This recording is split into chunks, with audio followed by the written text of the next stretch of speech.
Il est un ambassadeur exceptionnel pour le Festival Jazz et Blues de Saguenay. Je vous propose cette semaine un entretien avec l'écrivain, animateur et passionné de musique, Stanley Péan. Bonjour chez vous à nouveau, messieurs, dames, du studio de la Maison de Radio-Canada à Saguenay. C'est toujours Stanley Péan, au micro et à la barre de l'émission Quand le jazz est là. Bonjour Stanley. Bonjour. On vous retrouve avec grand plaisir au Café-Théâtre Côté-Court de Jonquière. Qui fut le café chez le Bedeau? Qui fut le Noctambule? Mais c'est surtout un endroit qui a beaucoup de souvenirs pour vous. Absolument, puisque le Bedeau, c'est le lieu où a commencé le groupe sanguin dont je faisais partie au tout début. On était les élèves de Dominique Lévesque, qui à l'époque n'était pas aussi fatigué qu'il l'a été par la suite.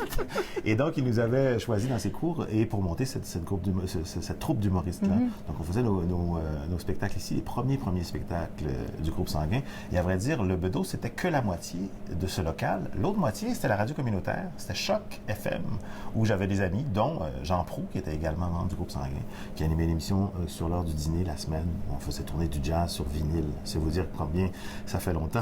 Déjà, alors la passion de la musique jazz, elle était déjà là. La passion du jazz, elle est depuis très longtemps. À vrai dire, j'ai été initié sans même m'en rendre compte au jazz par ma mère, qui avait cette discothèque extrêmement éclectique, qui allait de la musique concertante classique européenne jusqu'à la musique de danse haïtienne. Puis avec toutes les musiques déclinées entre, et il y avait la chanson française, et il y avait le blues, et il y avait le jazz. Donc les premiers disques de jazz que j'ai entendus, ce sont ceux de ma mère, on va dire. Mais l'élément déclencheur? L'élément déclencheur, je dirais que ça a été le premier concert de Miles Davis que j'ai vu en 85 au Festival de jazz à Montréal. Je le connaissais, je commençais à le connaître à cette époque-là. Ouais. On s'intéressait à lui parce qu'il reprenait les succès de Cyndi Lauper et de Michael Jackson à l'époque. On se demandait quel étrange animal qui jouait à la trompette, Human Nature ou Time After Time. Mais je suis allé le voir en 85 en concert au festival et là, ça a été vraiment une révélation. Je me suis mis à acheter tous ses disques. J'ai découvert le Miles d'avant cette période-là, celui de Kind of Blue, entre autres, puis je me suis replongé là-dedans. Et c'est vrai que ça a commencé par des disques vinyles ici à Choc.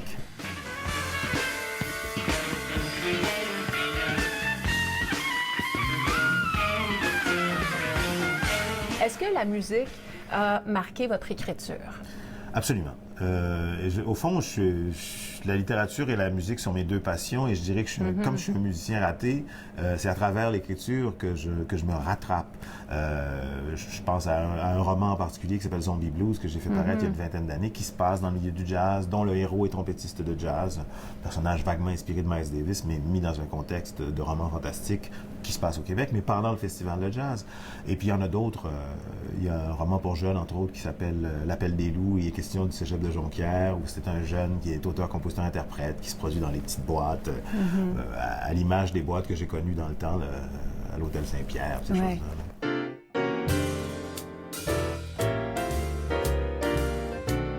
Comment se porte la scène du jazz au Québec en 2016? C'est une réponse en deux volets que je vais être obligé de faire parce que d'un côté, il y a tellement de talents, il y a tellement d'extraordinaires musiciens de jazz au Québec. De magnifiques révélations. De magnifiques révélations Radio-Canada Jazz. Guillaume Martineau qui prend part cette année au Festival Jazz et Blues de Saguenay en est un bel exemple. Amy R. Roussel, qui est sa prédécesseur, qui était venue aussi au Saguenay. Je pourrais toutes les nommer. Mais il y a aussi il y a toute une génération il y a au moins deux générations de vétérans qui sont encore là. On pense à Michel Donato, on pense à Jean-Pierre Zanella. Il y a énormément de talent, mais ces musiciens-là, malgré qu'ils soient extrêmement talentueux, très appréciés par un public de connaisseurs, ils sont pas très connus du grand public. Et ça, c'est pour ça que je dis, comment se passe la scène? Ben, ce qui manque aux musiciens de jazz québécois, c'est un public assez nombreux pour qu'ils puissent rouler davantage, que leurs disques tournent, qu'ils puissent se promener en concert tout le temps à travers la province. C'est ce qui manque à la scène. De là l'importance aussi de ce que vous faites à la radio, parce que vous le faites aussi avec une grande simplicité. C'est très, très accessible. Je pense que c'est une partie du travail, c'est ça, c'est de faire entendre justement autre chose que ce qu'on entend tout le temps. Je n'ai rien contre Louis Armstrong et Ella Fitzgerald, je les adore, mais on les connaît beaucoup et ils sont même plus là pour en profiter de cette publicité-là. Il est important dans une musique comme ça, bien sûr, de faire tourner le grand répertoire, mais aussi de montrer que c'est encore vivant, que ça se crée présentement et chez nous aussi.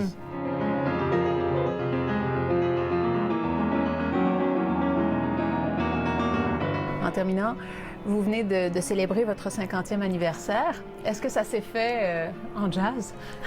À vrai dire, il y a eu assez peu de jazz à part dans ma chambre d'hôtel, mais j'étais avec des amis à Nancy, avec mon oncle allemand qui avait choisi le lieu. Donc, c'était des amis québécois qui m'avaient suivi là-bas et la partie allemande de ma famille qui se rejoignait en Lorraine autour d'un super bon repas, autour de belles discussions. C'est vrai qu'il y avait au moins un jazzman à table. Il y avait le pianiste Anthony Rozankovitch. Mais il a mangé et bu comme nous tous. On ne l'a pas forcé à jouer. Alors, bonne fête en retard. Merci beaucoup. Merci infiniment, Monsieur l'ambassadeur.